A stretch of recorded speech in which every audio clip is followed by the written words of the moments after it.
네, 7강 기압과 날씨 변화에 대한 얘기고요. 네, 요 강부터가 이제 2단원에 해당하는 부분입니다. 2단원. 자, 2단원 전체적인 거 내가 간단하게 한번 프리뷰 해줄게. 봐봐. 자, 2단원이요. 제목이 뭐냐면은 대기와 해양입니다. 대기와 해양. 어딨어? 어우, 없어? 어우, 여기까지 가야 돼? 여기 있네, 여기 있네. 대기와 해양이거든? 그래서 기체하고요. 그 다음 액체에 대한 얘기들을 하게 되는 겁니다. 지금 우리 계속 배웠던 게 1단원이 고체지구에 대한 얘기를 배웠고 2단원이 이제 기체지구, 액체지구에 대한 얘기를 좀 배우는 거야. 그래서 총 나오는 내용들을 나는 이렇게 나누거든. 보통 이렇게 이렇게 나누게 될 겁니다. 요 7강, 8강이 대기에 대한 얘기고요. 공기에 대한 얘기고 요게 이제 해수. 지구를 구성하는 물이 뭐 거의 대부분 90 몇 프로, 97% 이상이 해수니까 해수에 대한 얘기가 나오게 되고 그 다음에 나오는 이제 요게 뭐냐면 요 11강 같은 경우에는 이런 각각 배웠던 대기와 해수가 서로 이렇게 독립적으로 존재하는 게 아니라 서로 상호작용합니다. 서로 상호작용. 그래서 이 대기와 해수 사이의 상호작용을 얘기를 하는데 이 상호작용이 좀 정상적인 상호작용이 있고요. 비정상적인 상호작용들이 있습니다. 비정상적인 상호작용이라는 건 결국 이상기후를 만든다는 거거든. 이상기후를 만드는 현상들.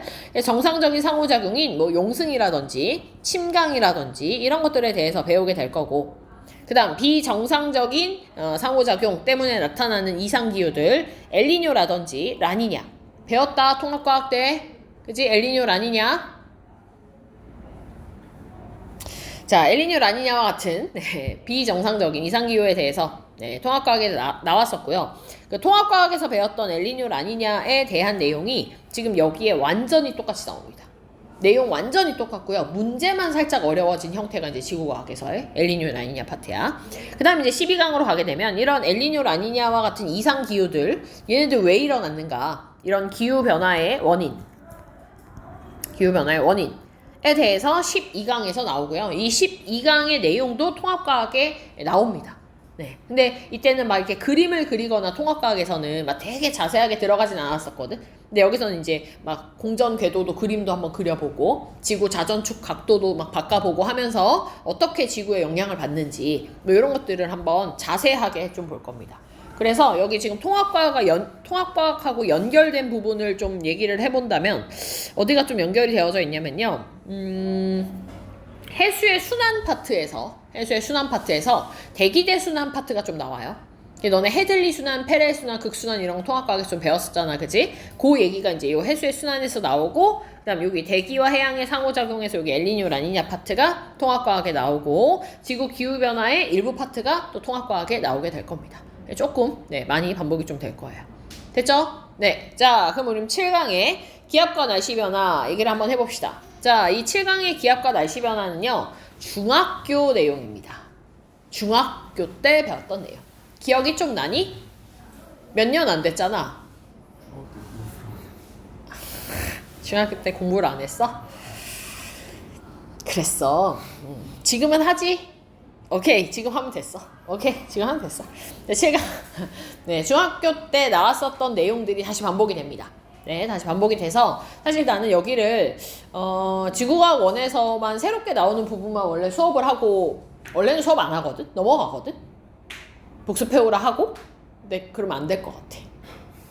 그래서 간단하게 간단하지 않아. 자세하게 7강 내용을 한번 복습을 한번 해보도록 하겠습니다. 자, 원래 단원의 제일 처음에 나오는 부분들은요 좀 새로운 용어들이 좀 많이 나오게 되어져 있어. 익숙하게 하기 위해서. 알겠지? 정의를 좀 잘 알아둬야 되겠습니다. 자, 갑시다. 고기압, 저기압. 고기압은 어떤 기압에 있어서의 기준이 있는 기압이 없어. 그러니까 고기압이라는 말은 뭐냐면 주변보다 기압 높으면 그냥 고기압이고요. 주변보다 기압 낮으면 저기압입니다. 되나요? 애들이 이거를 어떻게 많이들 착각들을 하냐면 우리가 대기압이라고 불리우는 기압들이 있잖아. 대기압이 보통 이제 1기압이라고 하지. 그치? 1기압. 1기압이 우리가 1013 헥토파스칼이다. 이렇게 이제 많이 얘기를 해요. 이제 헥토파스칼 단위를 이 단원에서 좀 많이 쓸 거거든. 헥토파스칼. 1기압이 1013 헥토파스칼이야. 됐지? 자, 근데 애들이 어떻게 착각하냐면 이거 착각하는 거다. 고기압은 1013 헥토파스칼보다 더 높은 게 고기압이라고 생각해. 근데 아니야. 그런 기준 없어. 알았지? 고기압은 그냥 주변보다 기압이 높으면 고기압이에요. 그래서 어떤 일들이 있을 수 있냐면 이런 일들이 있을 수 있어. 일기도 같은데 이제 등압선 같은 것들이 나와 있는데, 자, 등압선에 이제 한가운데 동심원 모양 있을 때, 예를 들어 이 제일 안쪽이 뭐 얼마 해볼까? 1004 해볼까? 1004. 그렇지? 1004 헥토파스칼. 그 다음 1000 헥토파스칼. 뭐 996, 992 헥토파스칼. 뭐 내가 이렇게 만들었어. 됐지? 자, 그러면 이 중심에 해당하는 요 부분. 자, 요 부분은요. 1004 헥토파스칼이거든? 주변에 비해서 기압이 어때? 높아. 그치? 그럼 요 중심 기압은 뭐라고 하면 돼? 여기? 고기압이다. 이렇게 하는 거야. 고기압. 여기 고기압. 돼? 이렇게 얘기하는 거야. 자, 근데 다른 데 봤더니 또 어떤 경우가 있냐면 이렇게 있는데, 자, 이번에는 가운데가 1020이야. 근데 그 바깥이 1024, 1028 막 이렇네. 되니? 자, 중심 기압이 고기압이야, 저기압이야? 저기압이야. 돼? 그럼 어떤 곳은 고기압이면서 중심 기압이 1004 헥토파스칼이고, 어떤 곳은 저기압이면서 중심 기압이 1020 헥토파스칼이야. 이럴 수 있나? 이럴 수 있지. 가능해. 왜냐? 주변이 어떻냐에 따라 고기압, 저기압을 우리는 명칭하는 거기 때문에 충분히 가능한 얘기예요. 됐나요? 네. 자, 그러면 이 고기압이라고 하는 건 주변보다 기압이 높은 곳을 얘기를 하는 거야. 그럼 왜 주변보다 기압이 높냐? 공기들이 많이 몰려가지고 걔네들이 누르는 압력이 센 거야. 그럼 공기들이 많이 있으려면 계속해서 공급이 되는 이런 하강기류가 형성되는 곳이 고기압입니다. 됐나요? 그럼 얘가 계속해서 이렇게 공급이 되기 위해서는 이 지표에서는 이 공기들이 머물러 있는 게 아니라 계속해서 빠져나가줘야 돼. 빠져나가줘야 또 다른 공기들이 위에서 이렇게 내려오겠지. 그래서 북반구 기준으로 설명할게. 북반구 기준으로요. 시계 방향으로 항상 불어 나갑니다. 지표에서. 이거 오른손 잡아서 할게. 오른손 잡아서 하강기류 아래쪽으로, 엄지손가락 아래쪽으로 잡아주고, 안 따라해? 자, 이렇게 잡아주고, 그 다음 뭐해? 손가락 이렇게 나가는 형태. 되니? 이게 시계 방향으로 나가게 되는 겁니다. 됐죠? 자, 반대로 저기압 같은 경우에는 주변보다 기압이 낮아. 자, 기압이 낮다는 거는 공기들이 별로 없어. 맞지? 왜 별로 없냐? 공기들이 모이긴 모일 건데, 모여봤자 얘네들이 바로 올라가 버립니다. 상승해서 올라가 버려요. 되나요? 네. 그래도 계속해서 이런 상승해서 올라가는 기류가 생기려면은 계속해서 공기들은 모여야겠지, 그지? 자, 북반구 기준으로 이번엔 반시계 방향으로 불어 들어옵니다. 됐나요? 그럼 얘도 해보면 오른손을 어떻게 해야 돼? 이번엔 위쪽으로. 그렇지. 엄지가 위로 가게. 따봉 표시처럼. 네. 그리고 반시계 방향으로 공기가 불어 들어오는 형태가 돼야 돼. 되니? 그래서 북반구는요. 오른손 사용하세요. 북반구 오른손. 그럼 만약에 문제가 남반구 얘기가 나왔어. 남반구 뭐 하면 될까? 왼손 써주면 됩니다. 되나요? 바뀌지 않는 건 뭐가 바뀌지 않냐면 고기압은 하강기류라는 게 바뀌지 않고요. 저기압은 상승기류라는 게 바뀌지 않아요. 되니? 그러면 고기압은 왼손 아래로 하강기류 잡아주면 이번엔 시계 반대 방향으로 불어나가고, 돼? 상승기류 잡아주면은, 왼손으로 잡아주면은 이번에는 시계 방향으로 불어 들어오는 형태가 됩니다. 됐죠? 네. 문제가요. 보통 물어본다면 북반구를 많이 물어보지. 왜냐면 북반구를 물어봐도 틀리거든. 왜 틀려? 애들 어디서 많이 틀리냐면 이거에서 많이 틀려. 아니, 자꾸 이 하강기류가 뭐가 계속 낮아지는 느낌인가 봐. 자꾸 하강기류를 저기압이라 그래. 그러면 안 돼. 그러지 말라고 내가 미리 알려주는 거야. 알겠지? 네. 하강기류는요, 고기압입니다. 상승기류가 저기압이에요. 이건 이렇게 외우면 됩니다. 자, 상승기류를 타면 공기가 올라가잖아? 공기가 상승하잖아? 그러면 구름 만들어져. 맞지? 구름 만들어지는 거야, 구름. 자, 구름 만들어졌을 때 우리가 날씨가 고기압이라 그래, 저기압이라 그래? 구름 만들어지면 저기압입니다. 이런 생활 속에 그 농담이 있지 않니? 기분 안 좋아 보이는 애한테 너 왜 이렇게 기분이 저기압이야? 이런 표현 쓰지 않니? 써야 돼. 이런 표현 써야 돼. 알겠지? 왜 이렇게 애가 우중충해? 이런 느낌이잖아. 저기압이라는 것 자체가. 네, 저기압은요, 공기가 상승을 하면서 구름이 만들어집니다. 구름이 만들어지는 전제 조건이 공기 상승이에요. 그래서 중학교 때 공부를 한 친구라면 한 친구라면 이 단계를 아마 외웠을 겁니다. 공기 상승, 단열 팽창, 기온 하강, 이슬점 도달, 수증기 응결, 구름 생성. 이 6단계. 이게 서술형의 단골로 나오는 문제 중에 하나였었죠. 네. 그래서 저기압에서는 구름이 형성된다는 게 포인트고, 고기압은요, 구름이 오히려 사라져서 날씨가 굉장히 맑습니다. 그래서 너네 이제 이런 걸 배우고 나면은 지금 우리 이제 기압도 배울 거고 온대저기압도 배울 거고 태풍도 배울 거고 뭐 여러 가지 배울 거거든 이번에. 배우면서요. 일기예보를 한번 보세요. 일기예보를 한번 들어보면 일기예보에서 하는 말을 좀 알아들을 거야. 알아들을 수 있어. 뭐 우리나라에 장마전선이 형성이 돼서 장마전선 배울 거거든. 우리나라의 고기압의 영향으로 이러면 고기압 영향으로 다음에 무슨 말이 나오겠어? 날씨가 맑을 거야. 고기압 영향으로 날씨가 흐리겠으면 이건 이제 말이 안 되는 거야.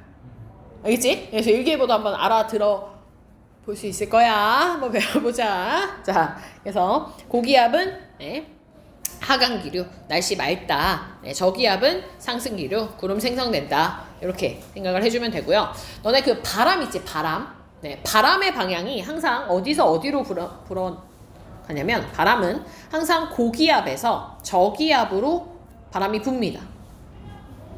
자, 그게 왜 그런지도 이제 우리는 알 수 있어. 왜냐면, 자, 고기압을 봤더니 시계 방향으로 불어 나간대.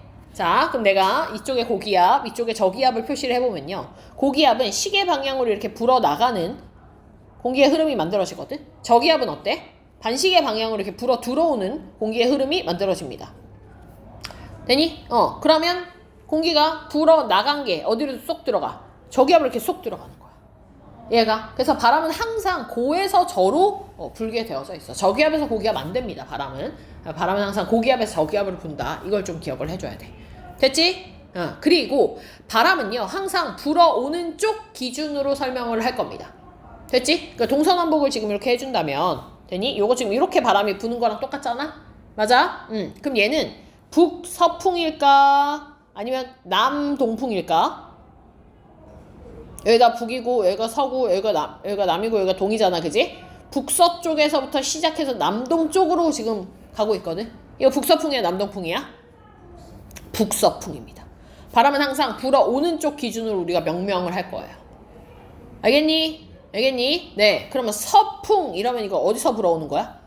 서쪽에서 동쪽으로 불어가는 그런 바람을 얘기를 하는 겁니다. 서에서 시작해서 동쪽으로. 서풍. 돼? 오케이. 자, 넘어갑시다. 기단입니다. 기단. 자, 기단은 뭐냐면요. 공기 덩어리들, 공기의 집단. 이걸 기단이라고 할 건데 아무렇게나 집단이라고 얘기할 수 없잖아. 그지? 그래서 여기 보면은 온도나 습도가 좀 비슷한 애들을 우리가 기단이라고 불러요. 온도나 습도가 비슷할 수밖에 없는 게 왜 그러냐면 얘들이 처음에 공기 덩어리들이 이렇게 모일 때 뭐 예를 들어 같은 지역에서 모일 거 아니야. 그 지역이 만약에 대륙이었어. 그러면 이 공기 덩어리들은 건조한 거야. 돼? 바다에서 모인 애들이다? 축축한 거야. 저위도에서 모였으면 뜨거운 공기가 되는 거고 고위도에서 모였으면 차가운 공기가 되는 겁니다. 이런 애들이 이제 뭐 할 거냐면 이동을 하기 시작해.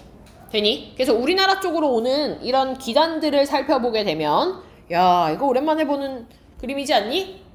중학교 때 나왔던 그림입니다.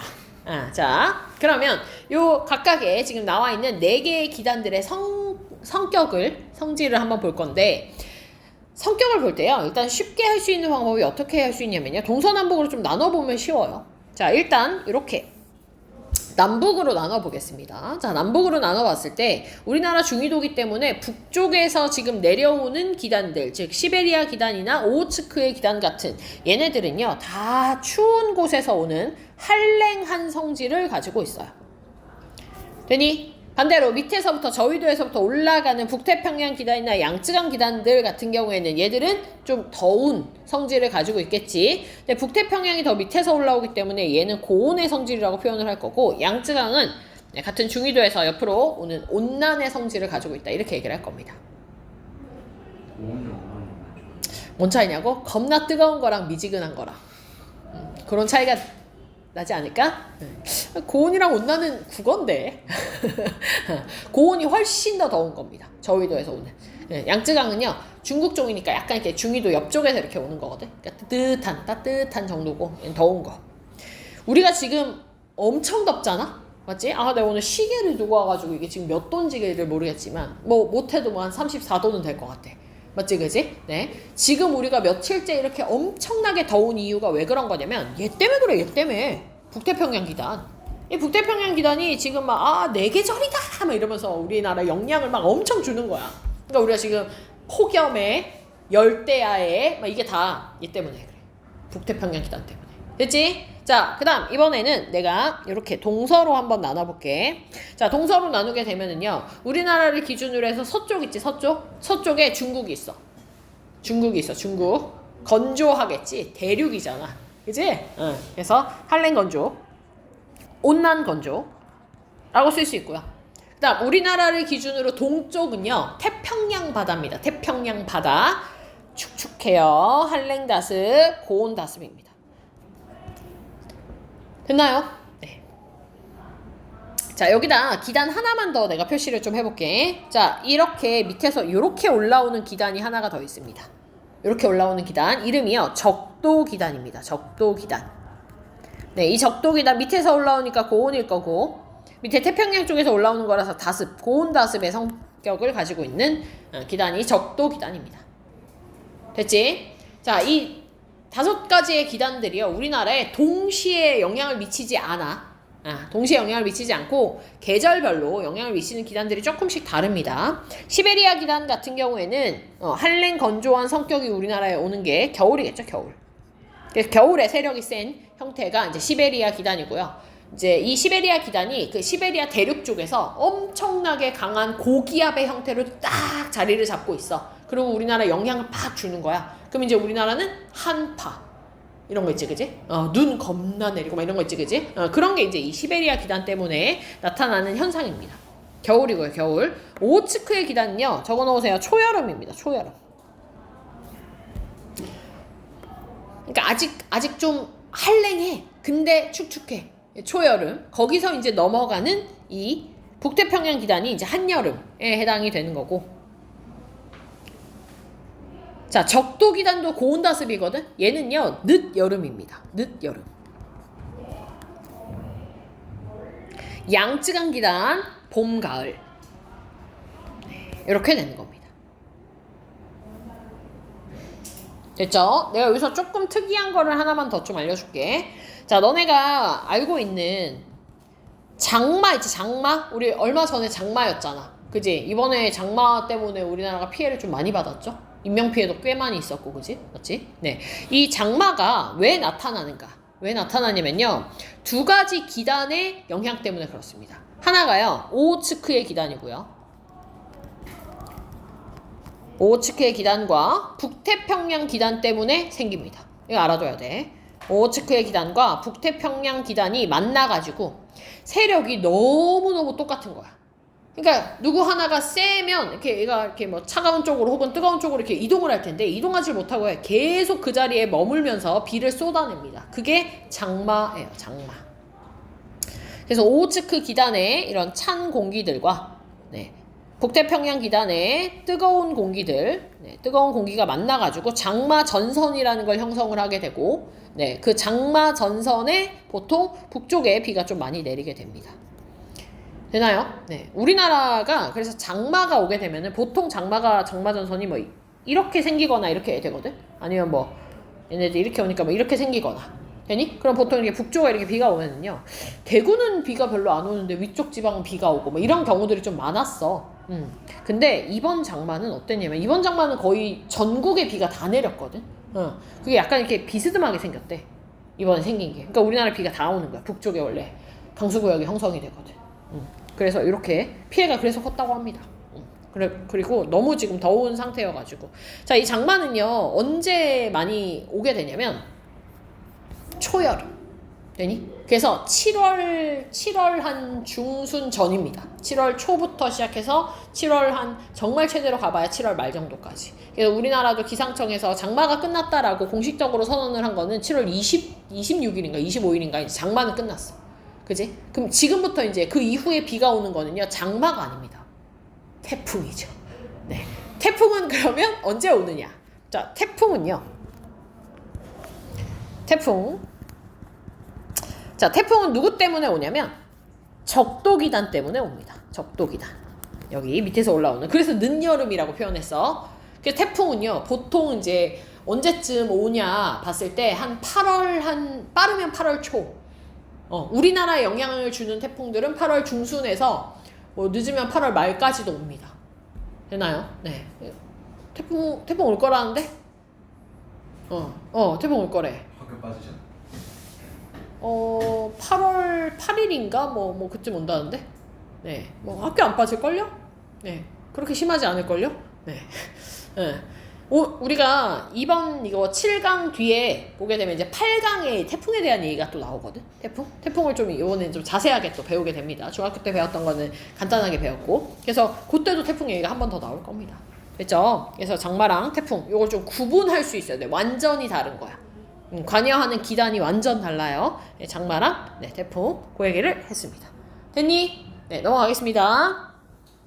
자, 그럼 기단의 변질. 얘들아, 요 기단의 변질 요거는요. 별표 좀 칠게. 요거는 중학교 때 나온 적이 없어. 요거 고등학교 때 나온 거거든. 지학에 나오거든. 지학에. 자, 요거 설명을 좀 할게. 우리가 방금 얘기한 이런 기단들 있잖아. 이런 기단들. 자, 이런 기단들이 자기의 원래 성격을 계속 유지하고 이동을 하는가? 그렇지 않아. 얘들이 이동하는 과정에서 바다를 만났어. 아니면 이동하는 과정에서 대륙을 만났어. 그러면 조금씩 성격이 바뀝니다. 그런 걸 우리가 기단의 변질이라고 얘기를 하는 거야. 됐지? 자, 근데 기단의 변질은요, 크게 두 가지로 얘기를 할 건데, 어떻게 얘기를 할 거냐면요, 차가운 공기가 따뜻한 바다를 지날 때, 어떻게 바뀌는지, 그 다음, 따뜻한 공기가 차가운 바다를 또 지날 때, 어떻게 바뀌는지. 이게 뭐의 예시라고 생각하면 되냐면, 요겁니다, 요거. 자, 요 시베리아 기단 있지? 이 시베리아 기단이 따뜻한 바다인 서해 바다를 지나서 우리나라 올 때, 어떻게 기단이 성격이 바뀌는가. 이거랑 그 다음 이 북태평양의 뜨거운 기단이 우리나라 쪽으로 올라오면서 이 원래 북태평양 기단에 비해서 우리나라는 더 고緯도잖아? 맞지? 그러니까 바다가 차가운 거야. 이 기단 입장에서는. 그래서 이 따뜻한 공기들이 차가운 바다 지날 때 어떻게 바뀌는가. 요 두 가지의 경우를 내가 지금부터 설명을 좀 할 겁니다. 됐죠? 자, 첫 번째 기단 변질 첫 번째. 자, 시베리아 기단에 대한 얘기들을 먼저 할 거거든. 시베리아 기단. 자, 저 시베리아 기단은요, 성격이 어떤 성격을 가지고 있냐면 한랭 건조한 성격을 가지고 있습니다. 자, 이 한랭 건조한 공기 덩어리들이 어디를 지나간다고? 서해 바다. 되니? 서해 바다를 지나가게 될 거야. 자, 근데 이 서해 바다는 이 한랭 건조한 애들에 비해서는 원래 바다여서 수증기 증발이 더 많이 일어나 심지어 이 한랭 건조한 기단에 비해서 저위도에 위치하고 있기 때문에 따뜻한 바다가 됩니다. 수온이 높은 바다인 거야. 그러면 증발이 훨씬 더 많이 되겠지.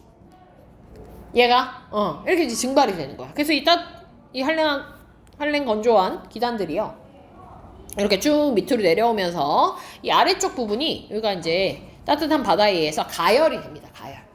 자, 공기가 가열이 되면, 뜨거운 공기가 되면 공기는 위로 갈라 그래, 아래로 갈라 그래? 위로 갈라 그러지. 그렇지. 위쪽으로 올라가려고 하는 상승 기류가 강해지게 되는 거야. 되니? 네, 이 공기 자체가 불안정해지면서 상승 기류가 강해지게 될 거고요. 자, 상승 기류가 강해지면서 무슨 일이 일어나는가? 구름을 만드는데, 구름이요, 상승 기류 강하니까 이런 형태의 저군형의 구름을 만들게 됩니다. 이렇게 구름을 계속 쌓아놓는 형태의 저군형의 구름을 만들게 돼. 자, 이 저군형의 구름을 만들고 나면 이제 어디에 도착하게 되냐면 우리나라 서해안에 도착을 하게 됩니다. 되나요? 자, 저군형 구름에서 뭐 할 것 같아? 비 내릴 것 같지, 그제? 네, 비를 내릴 건데, 이 공기가 시베리아 기단, 즉 시베리아 즉 겨울이지, 겨울. 엄청난 한겨울에 지금 나타나는 형태이기 때문에 얘가요, 와가지고는 비도 내리긴 하겠다만 비보다도 눈의 형태로 막 어마무시하게 쏟아냅니다. 서해안에. 되나요? 그래서 우리가 뉴스를 한 번씩 보면은요, 한 번씩 겨울에 서해안 쪽에 엄청난 폭설이 내려. 그러니까 서울이나 인천 그쪽은요, 눈이 좀 많이 옵니다. 눈이 좀 많이 오거든. 그게 이제 한 번씩 이렇게 시베리아 기단의 변질 때문에 오게 되는 거야. 내가 서울에 한 3, 4년 있었던 적이 있었거든? 근데 나는 이제 대구에 있다가, 고등학교 대구에 있다가 서울에 있으니까, 아니, 이게 좀 눈이 오니까 좋잖아? 너무 좋잖아. 물론 내가 대구에서 태어난 건 아니거든? 대구 사람이 아니야, 나는. 그래서 원래 나는 인천에서 태어났어. 그래서 그쪽에 계속 거기 살다가 이제 고등학교 때 대구로 온 건데, 그러니까 눈 많은 데 살다가 갑자기 눈 없는 데 왔다가 다시 눈이 생기게 너무 좋은 거야. 그래서 막 눈 오고 이럴 때 엄청 좋았다. 근데 눈이 오게 되는데 적당히 좀 와야 되는데 적당히 안 와 거기가. 그러다 보니까 맨날 신발 젖고 막 맨날 차 막히고 막 이런 게 이제 좀 싫기 시작했어. 그래서 안 되겠다. 부츠를 사야겠다. 어그 부츠를 사야겠다 하고는 이제 어그 부츠를 샀어. 근데 이제 그러고 나서 이제 다 끝나고 이제 대구를 오게 됐는데 거의 몇 번 못 신었거든. 늦게 사가지고. 그래서 대구 가서 신지 뭐 하고 왔는데 눈이 한 번을 안 왔어, 대구가. 그래서 정말 대구에서 한 번도 요새는 어그부츠가 다시 유행하면서 엄청 많이들 신잖아? 많이 신었거든? 저번 겨울에? 엄청 많이 신었는데 내가 이제 얘기하는 건 훨씬 그 전에 얘기라서. 대구에서 사람들이 어그를 안 신더라고. 어그부츠 뭔지 알아? 털부츠? 네, 털부츠요. 그래서 한 번을 못 신다가 결국 막내 동생 줬어. 막내 동생 줬어. 니는 어리니까 너는 신고 다녀라 이러면서 막 주고 그랬던 기억이다. 그게 이제 이 위쪽이 이런 시베리아 기단의 변질 때문에 보통 좀 이렇게 나타나는 현상 중에 하나입니다. 됐죠? 네. 지금 나는 눈 안 오는 대구가 너무 좋아. 운전하기 너무 좋아. 넘어갑시다. 2번. 자, 두 번째 기단의 변질은요. 누구의 변질이냐면 북태평양 기단의 변질이에요. 북태평양 기단. 자, 북태평양 기단은 원래 고온 다습한 이런 공기의 형태입니다. 됐나요? 자, 얘가 이제 쭉 오는데 자, 이번에도 바다를 만나게 될 거야. 근데 이 바다는 이 북태평양 기단의 입장에서는 찬 바다인 거야. 찬 바다. 근데 바다니까 수증기가 증발하기는 해. 근데 많이 증발 안 하는 거야. 됐지? 그러다 보니 이 북태평양 기단의 아래쪽 부분이요. 오히려 어떻게 되냐? 냉각이 일어나네. 바다가 차니까, 그지? 냉각이 일어나. 그러면 기단이 불안정해지는 게 아니라 안정해져. 상승 기류가 약해지거든. 되나요? 네. 그러다 보니 우리나라에 도착했을 때 우리나라 쪽에 오게 되면은 얘가 구름을 만들지를 못합니다. 그래서 구름은 못 만들지만 증발을 하는 수증기들은 있기 때문에 뭐가 형성이 되냐면요. 안개가 형성이 됩니다. 안개. 그래서 우리나라 남해안이나 동해안 쪽에 여름에 되게 짙은 안개가 좀 껴요. 그게 이 북태평양 기단의 변질 때문에 나타나는 것들이고, 안개가 끼거나 만약에 증발을 조금 더 했다라고 하면은요. 층문형 형태의 구름이 만들어지게 됩니다. 이렇게 얇은 형태의 구름. 이런 구름이 형성이 되긴 해. 주로 안개입니다. 층문형 구름을 형성할 정도까지 되지도 않는다는 얘기야. 구름을 형성 못하면 이제 안개 형태로 물방울들이 그냥 이렇게 퍼져 있는 그런 형태가 되는 게 바로 요 기단의 변질에 대한 얘기였습니다. 됐죠? 중요한 단어들 밑줄 쳐줄게. 밑줄 쳐. 자, 찬 기단, 시베리아 기단이 지금 따뜻한 서해 바다 내려올 때에 대한 얘기예요. 기단 하층도 가열될 거고요. 집이 꺼졌는데. 네? TV가 꺼졌는데. 언제부터? 방금. 방금부터? 방금 전에? 왜 꺼졌지? 이러지 마. 네, 다시 켜졌네요. 네. 자, 기단의 하층부가 가열이 되고, 그 다음에 가열되다 보니까 이 기단의 기층이 불안정해지겠지. 그러면서 강한 상승기류 생기게 되고요. 저근형 구름 생길 겁니다. 되나요? 네, 그걸 우리나라에 영향을 미치는 기단으로 본다면 그게 이제 요거 시베리아 기단. 시베리아 기단이 서해 바다 지날 때 폭설 나타나는 겁니다. 얘들아, 황해랑 서해랑 똑같은 바다다. 알지? 네, 넘어갑니다. 자, 옆에 이번엔 따뜻한 기단, 북태평양 기단 얘기하는 거야. 그게 이제 우리나라로 오게 되면은요. 기단의 하층부가 냉각이 될 겁니다. 기단의 하층부가 냉각이 되고 기층이 안정해질 거고 상승기로 약화될 거고요. 충운형 구름이나 안개가 발생을 하게 됩니다. 우리나라에 오는 이 북태평양 기단이 남해안 쪽으로 북쪽으로 이동을 하면서 남해안 쪽에 왔을 때 이런 일들이 생기게 된다라는 얘기야. 근데 따뜻한 기단은 그림에 따뜻한 기단을 적혀있는데 왜 응. 찬 기단은 차고 꼭 건져야 돼요? 위치를 보면은요.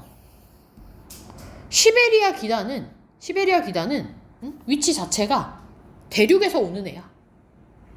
이거 지금 왜 이렇게 표현했냐면 이거 시베리아 기단 표현하려고. 시베리아 기단의 원래 위치 자체가 시베리아 대륙에서 만들어진 애잖아. 그래서 육지라고 쓴 거야. 북태평양 기단은 태평양 바다에서 만들어진 거야. 그래서 그냥 따뜻한 바다라고 쓴 거야. 네, 근데 그러니까 육지에서 만들어졌으면 건조해야지 무조건. 근데 오측의 기단은 네. 그는 그럼 어떻게 돼요?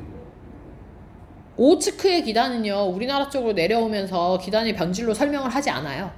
아 그래요? 네, 그래서 지금 우리 시베리아 기단하고 북태평양 기단 보는 거잖아. 그래가지고 궁금해요. 됐지 그러면? 요거 됐죠? 네. 이런 것들이 지금 뭘로 나올 수 있냐면 이거 서술형으로 나올 수 있어. 서술형. 그럼 서술형으로 나오면 지금 내가 밑줄 쳐준 거 있지? 형광펜으로 밑줄 쳐준 거. 네, 그 단어들이 무조건 다 들어가야 됩니다. 알겠죠? 다 들어가야 돼. 넘어가겠습니다. 자, 뒤에 고기압의 날씨에 대한 얘기지, 그치? 고기압 날씨.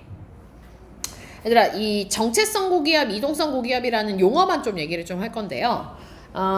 정체성 고기압은 뭐냐면 고기압 중심이 한 군데 자리를 잡아가지고 주변으로 영향을 쫙 끼치는 그런 경우를 우리가 정체성 고기압이라고 보통 부릅니다. 규모가 많이 커요.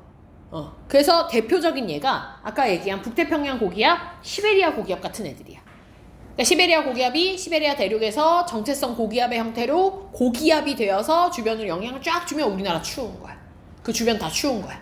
되지? 네. 북태평양 고기압이 북태평양 쪽에서 자리 잡고 오랫동안 거기서 영향을 쫙 끼치면 그 주변에 있는 나라들 다 더운 거야.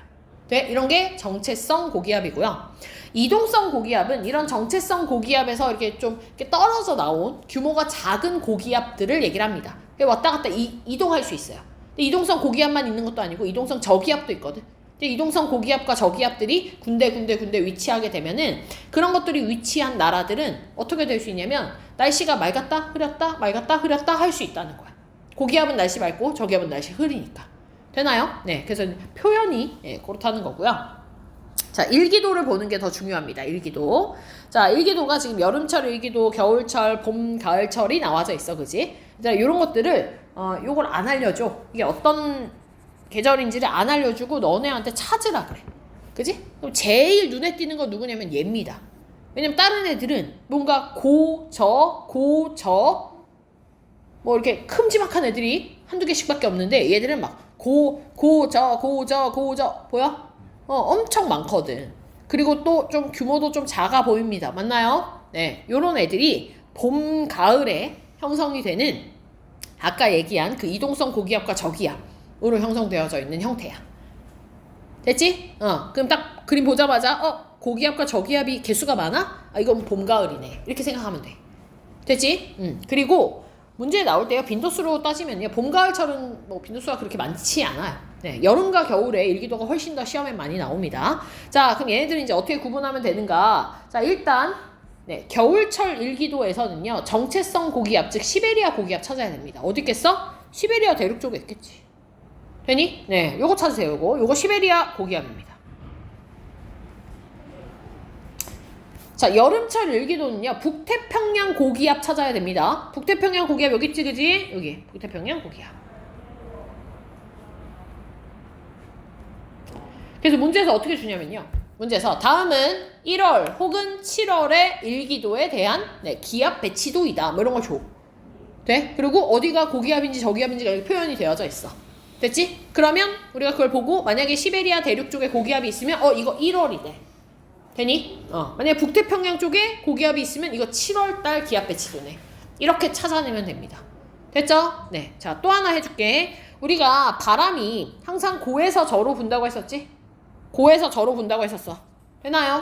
네. 따라서 우리나라에서 느끼기에는 여름철에는 보통 남동쪽에서 불어가는 바람이 많이 관찰이 됩니다. 그게 여름에 나타나는 여름 계절풍이에요. 남동 계절풍. 겨울철은요. 겨울철은 북서 계절풍이 붑니다. 북서 계절풍. 저 시베리아 대륙 쪽에서 저기압 쪽으로 오는 북서 계절풍이 불게 될 겁니다. 되니? 자, 또 하나 눈에 띄는 차이가 뭐가 있냐면요. 선 보여? 선? 이 선이 뭐냐면 등압선이거든.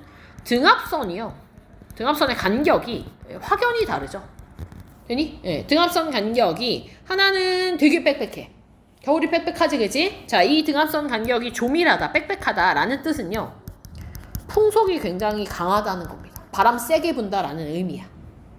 자, 여름보다는 겨울이 바람이 세다, 얘들아. 그지? 네. 그래서 겨울철 일기도가 훨씬 더 등압선 간격이 빽빽한 걸 볼 수 있고요. 나중에 일기도에서 너네한테 뭐라고 물어볼 수 있냐면 이렇게 물어볼 수 있어. 막 이렇게 촘촘한 구역에다가 A, 이렇게 느슨한 데다 B, 막 이럴 거거든. A하고 B 중에서 잘 안 보이니? 자, 여기가 A, 여기가 B, 뭐 이렇게 그려놓는 거 아니면 뭐 이런데 B 그려놓는 거야. 널찍한 데다가. 다음 중 풍속이 센 곳은? 이렇게 물어봐. 어디야? A가 세죠. A가 촘촘하니까. 그러니까 이런 거 찾을 수 있어야 된다고. 등압선 간격 가지고. 됐나요?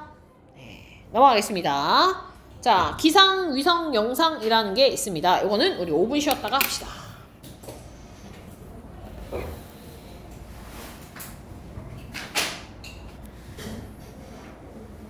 자, 기상, 위성, 영상에 대한 얘기를 좀 할 거고요. 나는 요거를 별표를 좀 많이 치겠습니다.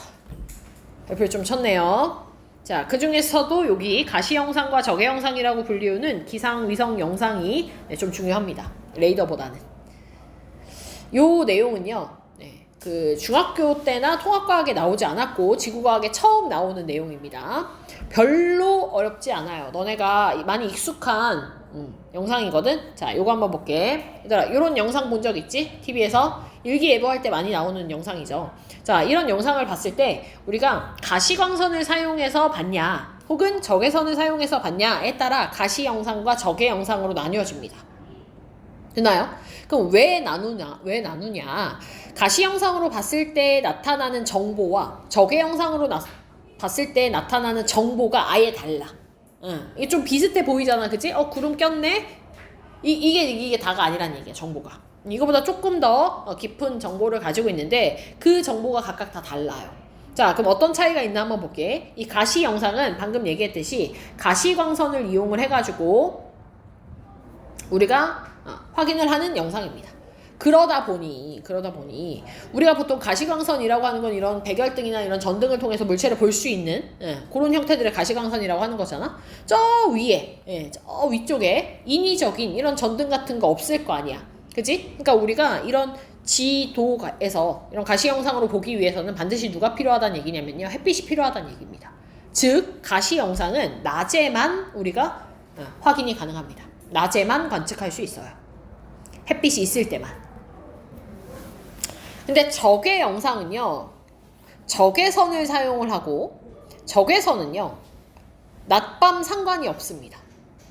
낮밤 상관없어. 그래서 낮이든 밤이든 24시간 관측이 가능한 형태가 이 적외 영상입니다. 됐죠? 자, 그러면 이 가시 영상과 적외 영상을 보면서 우리가 알아낼 수 있는 정보, 그게 뭔가? 자, 일단 누가 보더라도 여기에 구름 있다. 여기에 구름 있다. 이런 느낌은 오지, 그지? 네. 근데 이 구름이 의미하는 바가 조금 다른데 가시 영상에서 이렇게 밝게 나타난 부분들은요. 이 구름의 두께가 두껍다라는 걸 의미해. 되니? 이걸 보고서는 구름이 되게 두껍게 존재하네. 이런 얘기입니다. 근데 이 두꺼운 구름이요. 지면에 좀 가까이 있는지 아니면 저 높이 떠 있는지는 몰라, 우리가. 그건 알 수 없어. 대신 구름이 좀 두껍게 위치해 있는 상태입니다. 됐죠? 자, 적외 영상에서 이렇게 구름이 있는 것처럼 보이는 이런 부분들은 구름의 높이, 즉 구름의 고도를 나타내고 구름의 고도가 높은 곳이 이렇게 밝게 측정이 되는 거야. 그러니까 우리가 적외 영상을 보면서 이렇게 구름 있는 곳을 보면은 하얀 부분을 보면은 어떻게 생각할 수 있냐면 구름이 되게 높게 껴있네? 높은 데 위치하네? 근데 이 높은 데 위치하는 구름이 두꺼운지 얇은지는 몰라. 그냥 높은 데 있다는 거야. 적외 영상을 본다는 거. 얘가 그러면 만약에 내가 동시에 적의 형상과 가시 형상을 같이 보는 거야. 지금 여기서도 이게 동일한 시간이라고 봤을 때 요 위치나 뭐 이런 위치들을 보게 되면 어때? 둘 다 하얗지? 네, 둘 다 하얀 이런 부분들은요. 그럼 구름의 두께가 두꺼우면서 높이까지네. 그지? 이런 구름들이 어떤 구름들이냐면 저군형 구름들이야.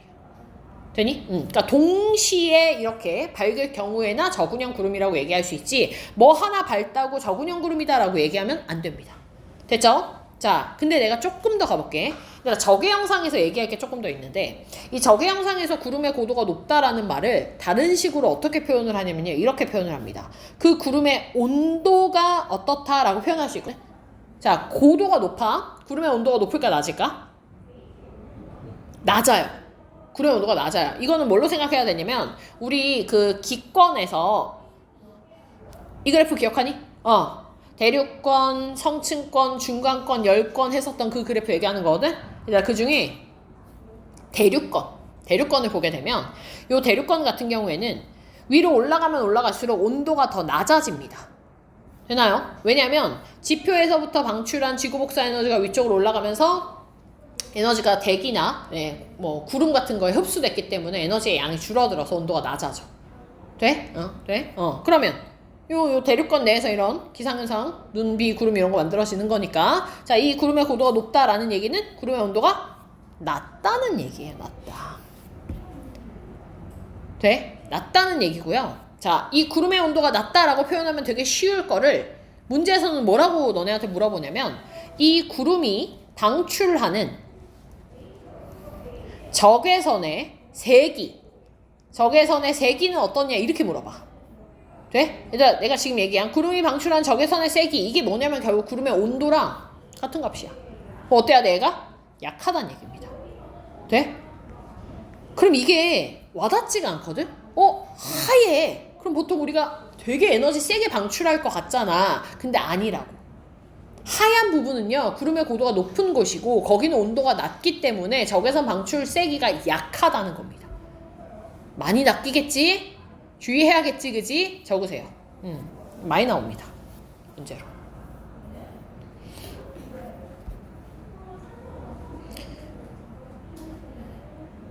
글씨 써, 글씨. 글씨 다 썼어?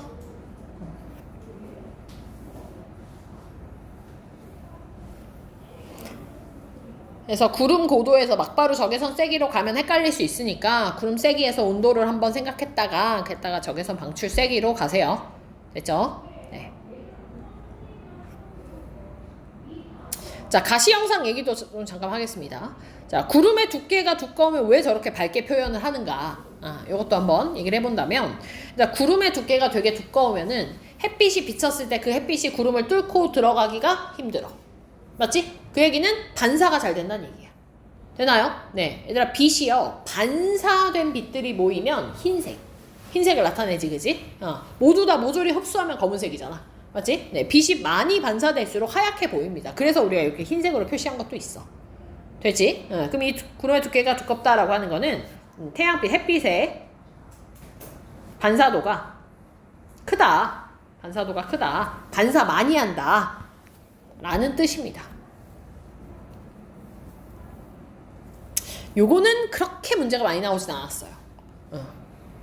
요건 조금 덜 나왔고, 여기 적외선 세기 요거는 좀 많이 나왔어. 얘가 요게 기상 위성 영상에 대한 얘기입니다. 됐죠? 자, 만약에 문제에서, 자, 다음은 가시 영상과 적외 영상을 동일한 시각에 관측한 자료이다 이렇게 나왔어. 됐지? 자, 그럼 이거 낮에 찍은 거야, 밤에 찍은 거야? 이거 무조건 낮이어야죠. 그지? 동일한 시각에 찍었다고 했으니까 가시 영상이 이렇게 잘 보인다는 건 낮에 찍었다는 얘기입니다. 그럼 밤에 가시 영상 찍으면 어떻냐면요, 시커매. 아무것도 안 보여. 되니? 그런 형태로 나오게 될 거야. 최근 수능에는 어떤 형태로 나왔었냐면요, 가시 영상이다 라고 주고는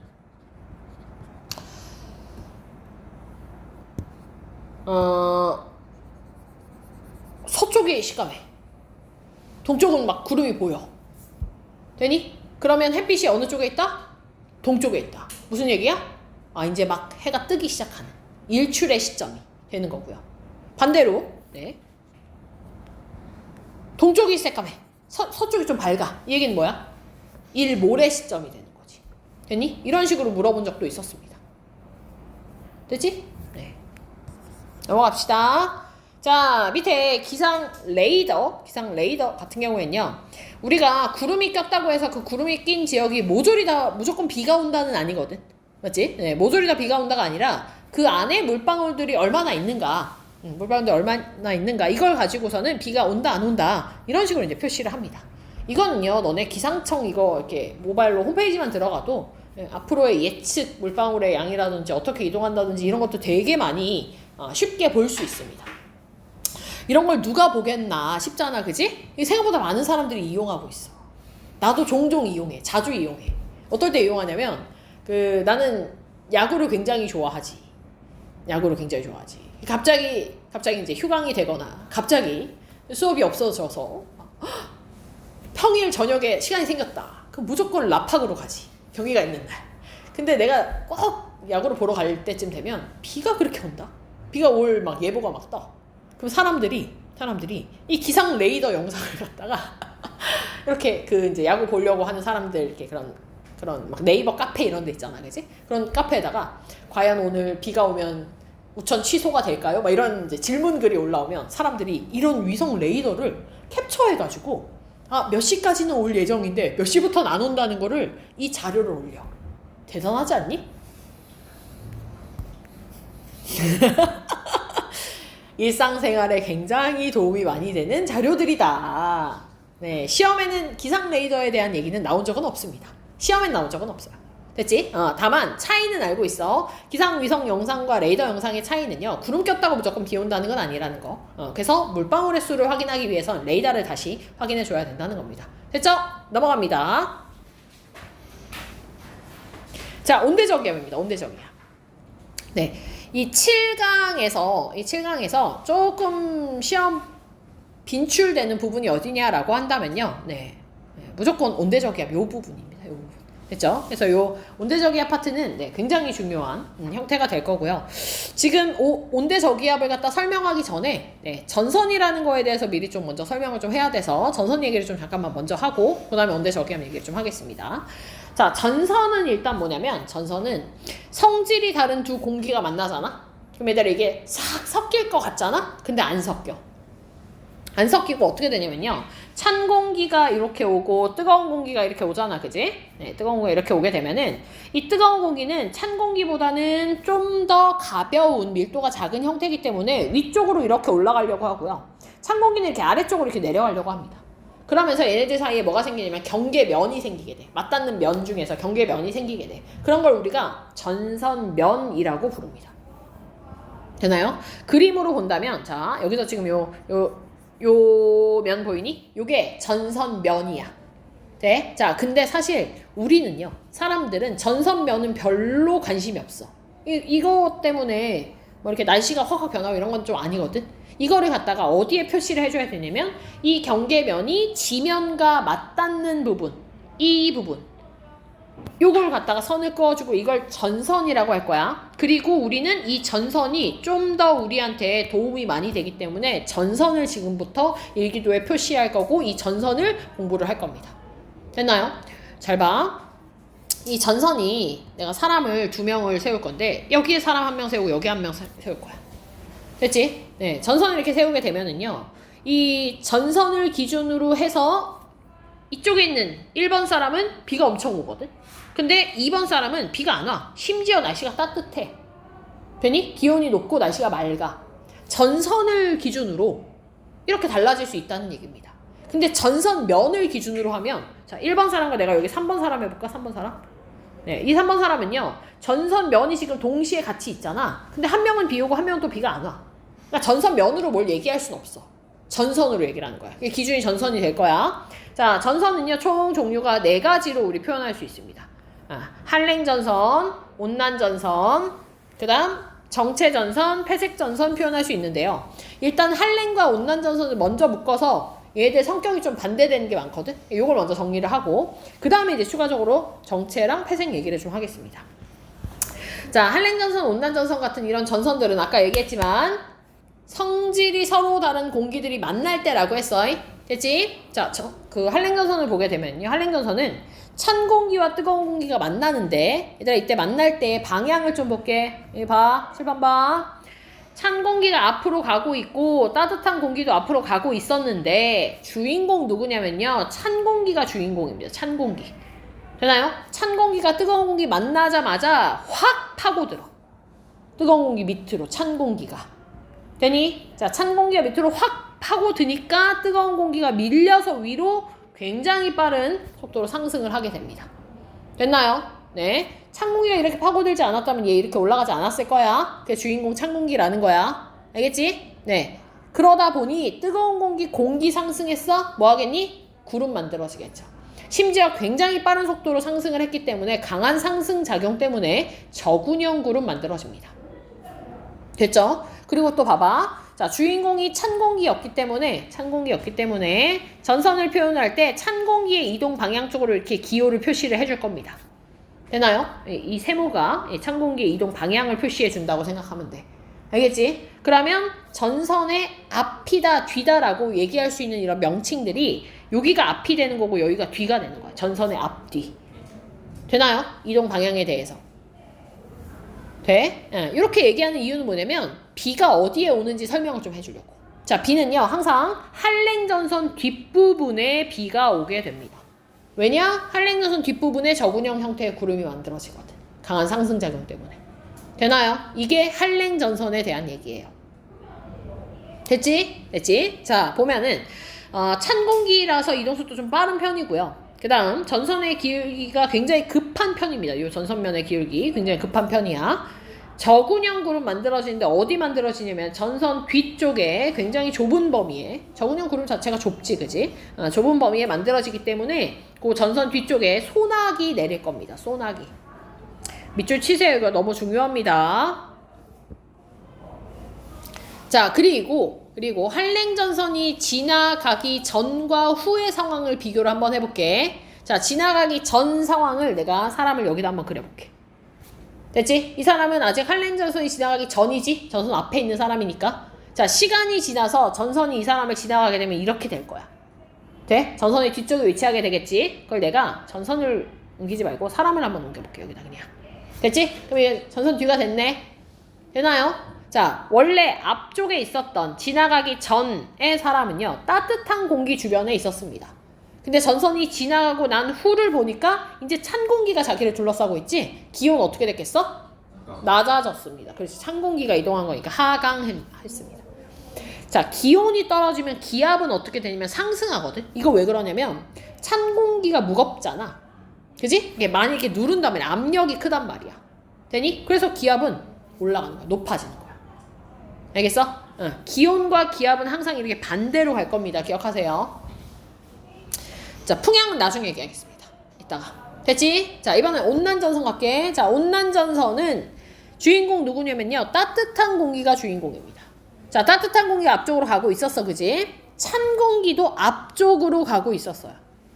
되나요? 자, 근데 따뜻한 공기가 찬 공기를 따라잡으면서 어차피 따뜻한 공기가 위로 올라갈 거야. 밀도 작으니까. 대신 찬 공기를 지근지근 밟고 올라갑니다.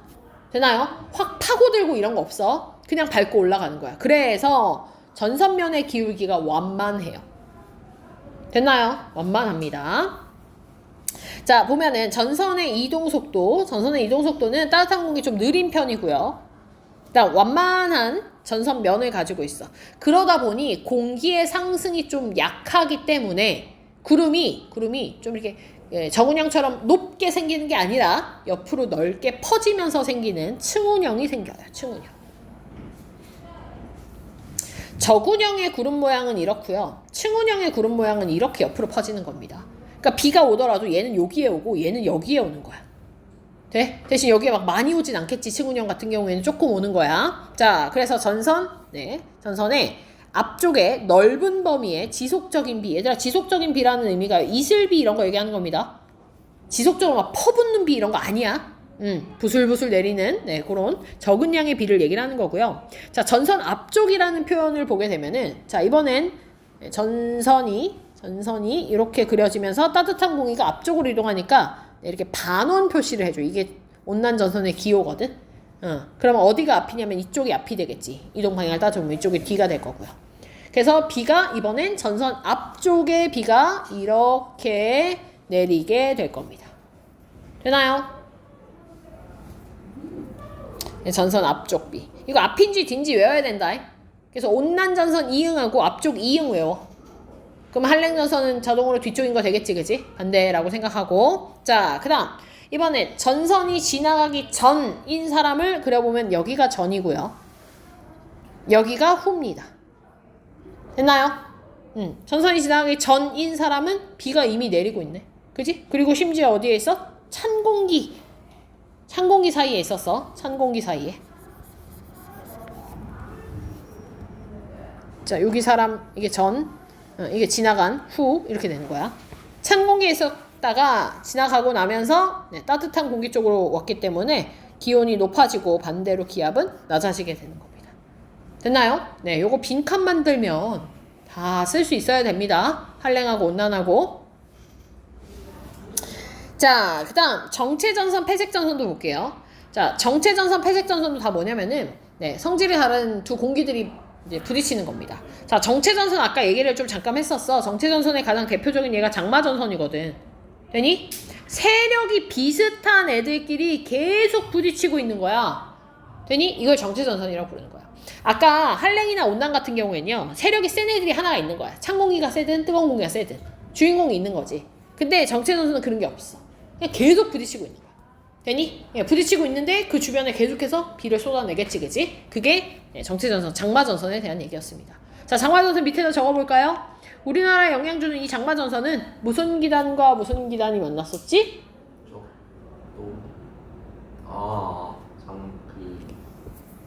시베리아 기단 아니고요. 북태평양 기단하고 또 누구? 두 개였었죠. 북태평양 기단하고. 성질이 다른 두 기단이라고 했으니까 북태평양 뜨거운 공기하고 찬 공기 누구? 오호츠크해 기단이었습니다. 오호츠크해 찬 기단. 이렇게 외워야 돼. 그래서 얘들아, 장마전선은요 오호츠크랑 북태평양이야. 시베리아 아니야. 알겠지? 시베리아 아니야. 오호츠크, 북태평양 이렇게 오는 겁니다. 자, 폐색전선을 가볼게요. 폐색전선은요 공기덩어리라기보다는 이제 뭐냐면은 그 한랭전선과 온난전선이 동시에 생기는 경우가 있습니다. 어떤 경우냐면요, 우리나라 같은 경우, 우리나라 중위도 같은 곳에서 저기압 중심이 생성이 되면서 한랭전선과 온난전선이 이렇게 같이 생기는 경우들이 있습니다. 이런 걸 우리가 온대저기압이라고 불러요. 자, 이런 온대저기압에 거의 소멸 단계쯤 되다 보면은 어떤 일이 일어나게 되냐면, 이 한랭전선이 온난전선보다는 아까 좀 빠르다 그랬잖아. 그러니까 한랭전선이 온난전선을 따라잡는 거야. 따라잡아.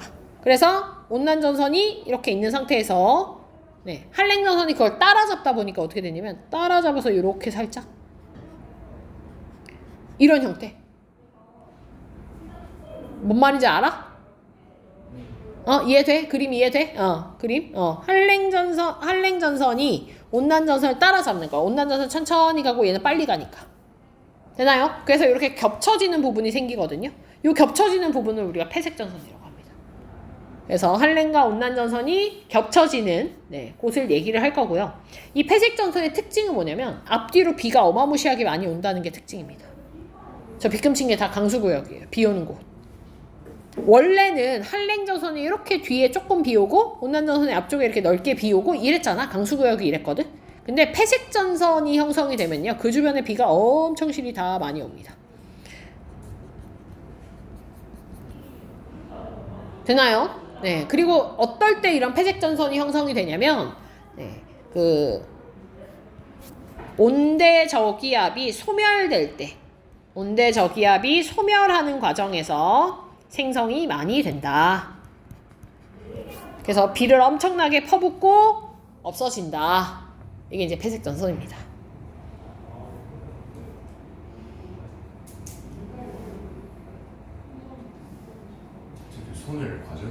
네, 소멸 과정에서 생성. 소멸 과정에서 생성. 폐색 전선이 온대 저기압 말이 안 되는구나. 온대 저기압의 소멸 과정에서 생성된다. 네. 미안하다. 됐냐?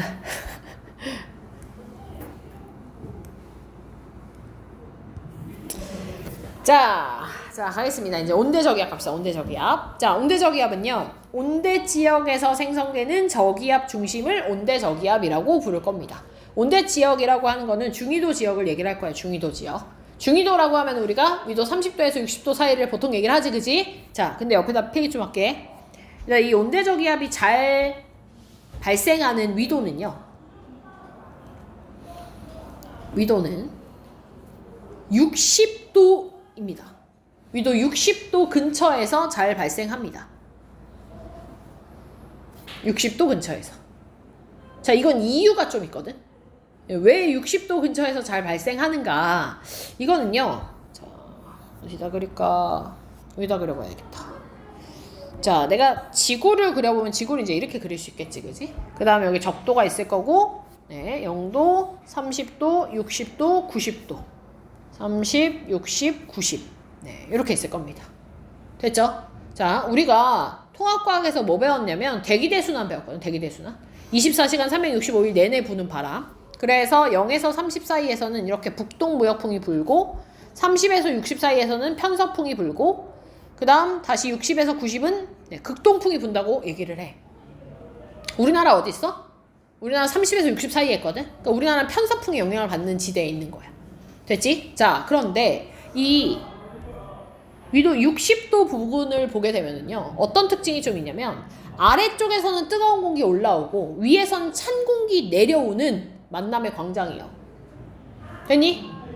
아까 우리 저기압들, 특히 이 온대 저기압은 한랭전선이나 온난전선 같은 전선을 갖다가 만들어내는 저기압들이거든. 전선을 만들기 위해서는 성질이 다른 두 공기가 만나야 돼. 어디서 만나? 60도에서 만나는 거야. 되니? 30도에서는요. 30도에서는 오히려 이곳에서 같이 있다가 공기들이 퍼져나가는 느낌이기 때문에 성질이 좀 비슷합니다. 온도나 이런 건 좀 비슷해. 그러니까 잘 안 생겨. 좀 더 위쪽에 생기는 거야. 알겠지? 네. 그래서 위도 60도 부근에서 위로는 찬 공기, 아래쪽에는 뜨거운 공기, 네, 이런 공기들이 만나면서 60도 부근에서 잘 발생한다. 됐지? 근데 너네가 문제를 풀다 보면은 우리나라 근처에서 저렇게 온대 저기압이 형성되어져 있는 것도 볼 수는 있거든? 그거는 계절에 따라 조금 위치가 달라질 수 있기 때문에 문제가 그렇게 나왔으면 생겼네 하고 그냥 풀면 됩니다. 되나요? 네, 풀면 되고요. 그런 그림이 나와져 있지 않은 형태에서 그냥 너네한테 문장식으로 질문을 하게 됐을 때는 이렇게 찬 공기랑 뜨거운 공기가 만나는 위도에서 잘 발생한다라는 걸 기억을 하고 있으라고 알려준 거야. 됐죠? 넘어갑시다. 자, 이 온대저기압은 대체로 네, 여기 중위도 온대 지역에서 발생하면서 자, 전선을 동반한다라는 게 너무너무 중요한 표현입니다. 전선을 동반한다. 그래서 이렇게 생겨. 시옷자 모양으로. 저기압 중심이 가운데 있으면요. 한랭전선과 온난전선을 만듭니다. 남서쪽에 한랭전선, 남동쪽에 온난전선의 형태를 만들게 됩니다. 됐죠? 자, 그리고 온대저기압은 일단 저기압이거든. 그치? 저기압이거든. 그럼 온대저기압의 세력이 세다 라고 하려면 그 저기압 중심 있지? 저기압 중심. 그 중심 기압이 낮을수록 센 겁니다. 이렇게 생각해야 돼. 만약에 고기압 중심이 있어. 이 고기압 중심의 세력이 세려면 중심 기압의 숫자가 클수록 세력이 센 거야. 왜냐면 얘는 고기압이니까. 근데 저기압이라는 얘기는 얘는 중심 기압이 더 낮을수록 세력이 세다는 겁니다. 이해 가나요? 그럼 만약에 그 저기압 중심의 중심 기압이 높아지기 시작하네. 그럼 얘는 세력이 어떻게 되고 있는 거야? 약해지고 있는 거지. 예, 앞으로 곧 소멸하겠구나. 이렇게 생각을 해줘야 되는 거야. 알겠니? 네. 요거 기억해 주세요. 그래서 요거. 온대 저기압에서도 저기압 중심의 중심 기압이 낮을수록 세력이 강한 겁니다. 내가 이거 다음 주에 다시 한번 물어볼 거야. 알겠지? 자, 그리고 온대 저기압은 온대 지역이기 때문에요. 아까 얘기한 30도에서 60도 편서풍의 영향을 받아서 항상 서에서 동쪽으로 바람이 불게 될 거거든. 그러니까 이 온대 저기압 중심도 이동하기를 어떻게 이동하냐면 서에서 동으로 전체적인 중심이 이동을 할 겁니다. 됐나요? 네. 자, 온대 저기압 생긴 거 지금 여기 나와 있지, 그지? 네, 저기압 중심이 이렇게 형성이 되어져 있고, 네, 그 주변에 한랭전선, 온난전선이 표현이 되어져 있고요. 이렇게 선들이 그려져 있는 걸 보면은 지금 등압선이 그려져 있어서 아, 일기도를 표시를 했구나, 이렇게 우리가 이제 알 수 있어. 되니? 자, 그럼 저기압 중심 쪽을 보니까 기압이 1000헥토파스칼 정도 되네. 바깥쪽에 비해서는 더 기압이 낮은 형태니까 저기압 중심 맞고요. 네, 전선이 같이 형성이 되어져 있는 걸로 봐서 네, 온대 저기압이 맞네.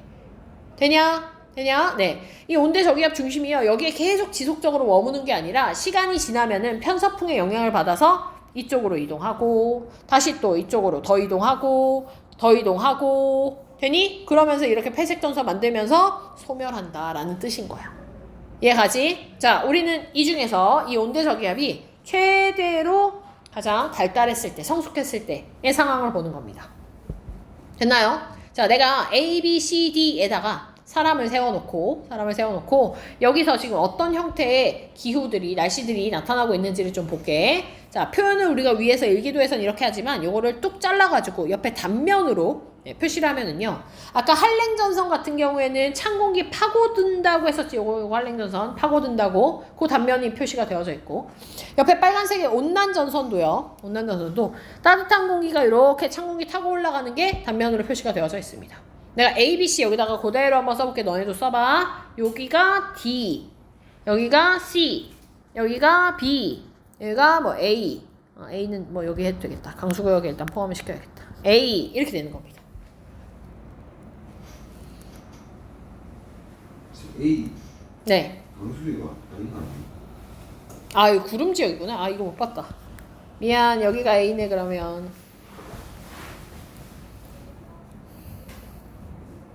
됐나요? 네. 보통의 문제들은요, 어떤 식으로 나오냐면은, 여기 D, C, B가 자주 나와요. 문제 물어볼 때. 알겠지? 근데 A는 하나 딱 특이한 게 있어가지고 그것 좀 얘기해 주려고 내가 A는 따로 적긴 했는데 일단 우리는 B, C, D 중심으로 좀 봐주면 됩니다. 자, D는 어떤 상태냐면 한랭전선 뒤네. 아까 한랭전선 뒤에 좁은 구역에 소나기 내린다 했었지, 그지? 네, 그래서 지금 보면은 네, 이렇게 소나기 적은형 구름 만들어서 소나기 내리고 있고 C는 네, 가운데 지금 네, 따뜻한 공기만 존재하고 있는 상황입니다. B는 온난전선 앞쪽이니까 네, 이슬비 내리는 형태입니다.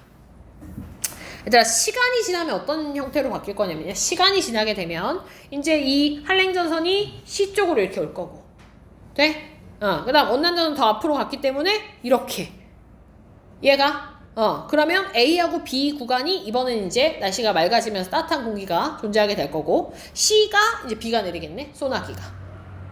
이해가니? 네, 시간이 지나게 되면 이제 얘는 이렇게 네, 서에서 동쪽으로 이동하게 될 거다라는 걸 얘기하는 겁니다. 되나요? 되나요? 네. 이게 이제 단면의 모양이고요. 여기 뭐 난층은, 고층은, 건층은, 건은 이거는요. 이 구름이 뜨거운 공기에 이렇게 타고 올라가다 보니까 층운형 구름이 이렇게 조금 갈수록 이렇게 높아질 수 있겠지, 그지? 그 구름의 높이에 따른 이름입니다. 이름. 그래서 얘는요. 내신에서 학교에서 언급을 해주면 한번 볼 법하고 내신에서도 사실 언급을 안 하는 학교들이 대부분이어서 아, 이게 그냥 높이에 따라 이렇게 부를 수 있구나 정도만 하면 됩니다. 수능에 나온 적은 없습니다. 됐죠? 네, 요게 온대저기압에 대한 얘기예요. 되니? 자, 그럼 내가 아까 한랭전선, 온난전선 하면서 하나 빼먹었던 게 있었냐면 그게 뭐였냐면 풍향의 변화였거든? 풍향 변화 한번 얘기해 줄게. 자, 이 온대저기압 중심이 이렇게 있으면 저기압은 항상 바람이 불어 들어간다고 했었어. 반시계 방향으로. 그걸 그림을 그리면요. 이렇게 바람이 불어 들어갈 겁니다. 되나요? 자, 그럼 이거 풍향을 나타내면 바람이 꺾여져서 들어가는 걸 그냥 이렇게 접선 방향으로 표시를 했을 때 이 D 지역은 현재 북서풍이 부는 걸 확인할 수 있어. 되니? 이렇게 부는 거니까. 북서풍. 됐죠? C 지역은 남서풍 되는 거 알겠니? C지역 남서풍 이렇게 되는 거니까. 돼? 이렇게. 자, 그 다음에 A, B 지역은 어떻게 되겠어? 남동풍이 되는 겁니다. 남동풍. 이해 가나요? 되니? 자, 그러면 A나 B 지역에 있는 사람들은 지금 현재 남동풍을 느낄 거거든. 시간이 지나면 무슨 풍을 느낄까? 시간이 지나면? 시간이 지나면 아니 이렇게 갈 거 아니야. 그럼 가운데 왔으니까 남서풍을 느끼겠지. 더 시간이 지나면 북서풍을 느끼겠지. 무슨 말인지 알겠어? 우리가 온대저기압이 지나가기 전인 지역을 보게 되면 그 사람들은 보통 남동풍을 느껴. 온난전선 앞쪽에 있는 사람들이야. 시간이 지남에 따라 얘가 남서풍이 됐다가 남서풍을 느꼈다가 이 사람들이 다시 또 북서풍으로 변한 걸 느낍니다. 되나요? 왜 이렇게 느끼느냐? 이 중간에 뭐가 지나갔어? 온난전선이 지나갔고요. 이 중간에 한랭전선이 지나갑니다. 그러니까 관측하는 장소는 고정이 되어져 있는데 이 온대저기압이 지나가면서 풍향의 변화를 느낀다는 거야. 되니? 그래서 온난전선은 남동에서 남서의 풍향의 변화를 나타내고 한랭은 남서에서 북서의 풍향의 변화를 나타냅니다. 아까 표 보세요. 자, 표를 보면 여기 한랭전선은 남서에서 북서, 온난전선은 남동에서 남서로 풍향 변화하는 걸 알 수 있지. 얘들아, 이 풍향 변화 너무너무 중요합니다. 그래서 나는 이거를 갖다가 막 헷갈리잖아. 그지? 외울 때 어떻게 외우라고 하냐면 그냥 요 순서를 외우라 그래. 이거. 항상 남동, 남서, 북서입니다. 남동, 남서, 북서. 근데 이 사람은 어떤 사람이냐? 아직 온난전선 안 지나간 사람 있지, 그지? 처음 그냥 시작하는 그 시점에서 남동풍을 느끼고 있다가 온난전선 지나가면 남서 느끼다가 한랭전선 지나가면 북서풍으로 바뀌는 걸 느낀다는 거야. 알겠지? 그래서 이걸 그냥 기본 과정이라고 외워놓으세요. 온대저기압의 기본 과정은 남동풍, 남서풍, 북서풍 순으로 갈 겁니다. 됐니? 네. 그 문제에서 이제 이런 식으로 나온단 말이야. 남동에서 남서로 변한 과정을 너네한테 보여주는 거야. 풍향으로. 그리고 난 다음에 기온 어떻게 바뀌었고, 뭐 날씨 어땠고, 뭐 이런 거 물어보는 거야. 되니? 그럼 어떻게 될까? 남동에서 남서로 바뀌었다는 얘기는 원래 비 오고 있었어, 이슬비. 근데 맑아졌다는 얘기지. 되니? 온난전선 지났기 때문에. 돼? 기온 높아졌다는 얘기고, 기압은 낮아졌다는 얘기고, 이런 거 찾을 수 있어야 된다는 얘기입니다. 됐나요? 됐나요? 네, 넘어가겠습니다. 자, A지역 내가 하나만 얘기할게. 얘들아, A지역은요, A나 B나 다 온난전선 앞쪽에 있는 위치긴 해. 근데 A지역은 조금 더 많이 앞에 있어. 즉 강수구역을 벗어난 지역입니다. 여기선 뭐가 보이냐면요, 햇무리라고 하는 게 보입니다. 햇무리가 뭐냐면, 너네 가면서 한번 사진 찾아봐. 햇무리가 이렇게 해가 있잖아? 응. 해 주변에 이렇게 링 같은 거 막 이렇게 생긴 거. 한번 찾아보세요. 네, 그런 게 햇무리입니다. 햇무리. 그럼 햇무리를 봤다는 얘기는 뭐냐면, 앞으로 이슬비 내리겠네. 날씨 맑아졌다가 소나기 내리겠네. 그러니까 앞으로 온대저기압이 온다는 예고입니다. 예고. 됐나요? 네. 그래서 햇무리도 한번 봐주면 되겠습니다. 넘어갑니다. 뒤로. 네, 온대저기압의 발생과 소멸. 네, 온대저기압 발생과 소멸은요, 아까 온대저기압 내가 위도 60도에서 잘 발생한다 했었어. 그래서 위쪽으로는 찬 공기, 아래쪽은 따뜻한 공기 만나는, 네, 요 위도, 요거 위도 60도 근처가 될 거고요. 얘네들이, 네, 남북 간의 기온차가 발생을 하지. 왜냐면 위엔 찬 공기고 아래는 뜨거운 공기니까, 그지? 그러면서 얘들이 소용돌이가 확 쳐지면서 파동이 형성이 될 거고요. 그러면서 우리가 이제 알았던 요 온대저기압의 형태가 됩니다. 이게 이제 점점 한랭전선이 따라가다 보니, 네, 합쳐지는 폐색의 형태가 되게 될 거고, 그러면서 이제 소멸을 하게 되는 형태가 될 거야. 됐지? 네, 이건 뭐 별거 아닙니다. 자, 밑에 일기예보 과정이 있는데요. 네, 일기예보 과정에서는 뭐 표현을 좀 봐주면 되거든. 표현. 네, 표현을 보면은, 자, 풍속, 풍향, 뭐 구름 양, 기온, 위치 봐주세요. 위치. 네, 요거 기온이고요. 그 밑에 우리가 일기를 씁니다. 일기는, 네, 여기 비에서부터 소나기까지. 가랑비 빼고는 다 기출이 됐습니다. 됐죠? 네. 그래서 여기 써주면 되고, 그 다음 가운데 있는 얘가 구름의 양이거든. 네, 그래서 다 새까마면 구름 겁나 많다. 흐림. 다 흰색이면 맑음. 이렇게 되는 거야. 자, 그리고 풍향은요, 봐봐. 얘들아 머리 쪽으로 이렇게 화살표 한다고 생각해. 그럼 바람 방향이 이렇게 되는 거야. 그럼 불어오는 쪽 기준으로 우리 항상 얘기하니까 북서풍 이렇게 되는 거야. 됐지? 자, 옆에 280 이게 뭐냐면요 기압인데 얘들아 요 기압 읽는 방법을 좀 알려줄게. 네, 요 기압 읽는 방법은 요거 지금 지면에서 읽는 거잖아. 맞지? 그러면 지면이 280 헥토파스칼 이렇게 쓸 수 있어? 안 되지. 대기압이 1기압이 1013인데 그지? 절대 말이 안 되거든. 이거 원래는 어떻게 표현하는 거냐면요 280 쓰고 소수점 하나 만들어. 네? 그리고 그 앞에다가 9를 넣을지 10을 넣을지를 한번 해보면 됩니다. 그럼 928 아니면 1028이잖아? 자, 두 개 중에서 1013 헥토파스칼에 더 가까운 수를 골라주면 돼. 그럼 뭐야? 1028.0 헥토파스칼이 되죠. 그걸 이렇게 쓰는 겁니다. 이렇게 쓰면 애들이 그래도 280은 뭔가 이상하다는 느낌이 드는데 가끔가다 여기에요 995 이런 게 써져. 그럼 이거 995 헥토파스칼이야? 아니야. 그지? 얼마야? 999.5 헥토파스칼이야. 돼? 995 헥토파스칼 아니고 여기에 995가 써져 있었다면 실제 기압은요 999.5 헥토파스칼이라고. 이거 읽을 수 있어야 된다. 그래서 일기도에 이렇게 표현을 할 겁니다. 됐나요? 자, 밑에 뭐 일기도 해석 방법은 바람 방향도 얘기했고 등압선 간격 얘기했었고요. 네, 우리나라 편서풍대에 속하기 때문에 서에서 동으로 바뀐다. 네, 이 정도가 네, 제일 중요하겠네요. 됐나요? 네, 자 뒤에 2점짜리 3점짜리 문제 좀 풀어오고 네, 문제 조금 어렵다고 느낄 수 있는데 한번 해보세요. 알겠죠? 그래서 다음 주에 질문 받을게. 됐지? 자, 여기까지 하겠습니다.